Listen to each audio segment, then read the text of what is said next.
Deuteronomy chapter 23. No one who has been emasculated by crushing or cutting may enter the assembly of the Lord. No one born of a forbidden marriage, nor any of his descendants may enter the assembly of the Lord, even down to the 10th generation. No Ammonite or Moabite or any of his descendants may enter the assembly of the Lord, even down to the 10th generation.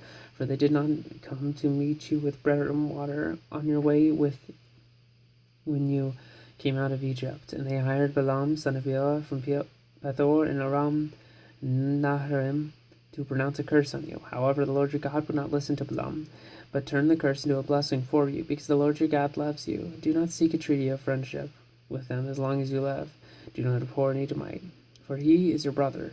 Do not abhor an Egyptian, because you lived as an alien in his country. The third generation of children born to them may enter the assembly of the Lord. When you are encamped against your enemies, keep away from everything impure. If one of your men is unclean because of nocturnal emission, he is to go outside the camp and stay there. But as evening approaches, he is to wash himself, and at sunset he may return to the camp. Designate a place outside the camp where you can go to relieve yourself. As part of your equipment, have something to dig with, and when you relieve yourself, dig a hole and cover up your excrement.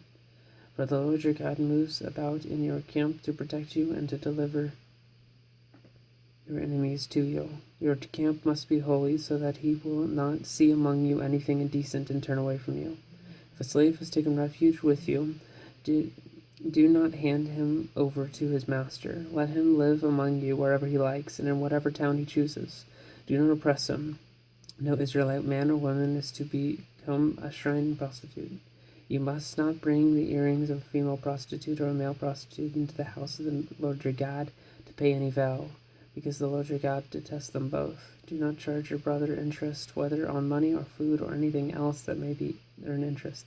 You may charge a foreigner interest, but not a brother Israelite, so that the Lord your God may bless you in everything you put your hand to in the land you are entering to possess. If you make a vow to the Lord your God, do not be slow to pay it, for the Lord your God will certainly demand it of you, and you will be guilty of sin. But if you refrain from making a vow, you will not be guilty.